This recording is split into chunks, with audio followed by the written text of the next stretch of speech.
शहादा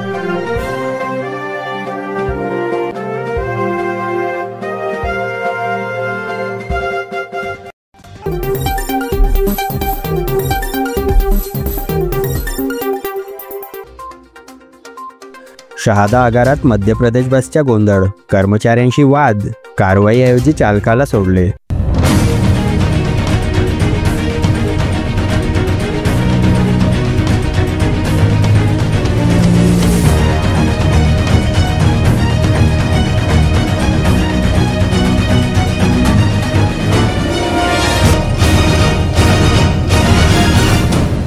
मध्य प्रदेश परिवहन विभागाची एक बस आज दुपारी 4 वाजता शहादा आगारात प्रवेश करून प्रवाशांची पळवापळवी करत असताना आगार कर्मचाऱ्यांनी चालक वाहकाला जाब विचारला। मात्र त्यावरून दोघांमध्ये शाब्दिक चकमक झाली आणि प्रकरण थेट हातापाईपर्यंत गेले। यावेळी आगारात मोठी गर्दी जमली होती। घटनेनंतर संबंधित चालक वाहकास आगार प्रमुख हरीश भोई यांच्याकडे नेण्यात आले, मात्र त्यांनी कोणतीही कारवाई न करता त्यास सोडून दिले। यामुळे कर्मचाऱ्यांमध्ये तीव्र नाराजी व्यक्त केली जात आहे। शहादा मार्गे अनेक मध्य प्रदेश बसेस नियमितपणे नंदुरबार, दोंडाईचा, सुरत या ठिकाणी जातात। यातील काही बसेसकडे आवश्यक परवाने नसल्याचे वेळोवेळी उघडीस आले असले तरी त्यांच्यावर कारवाई होत नसल्याची कर्मचाऱ्यांची तक्रार आहे। उलट काही कर्मचाऱ्यांमध्ये आगार प्रमुख व ठेकेदार यांच्यातील आर्थिक साटेलोट्याची कुजबूज सुरू आहे। या प्रकरणाची सखोल चौकशी विभागीय नियंत्रकांकडून करण्यात यावी अशी मागणी कर्मचाऱ्यांकडून होत आहे।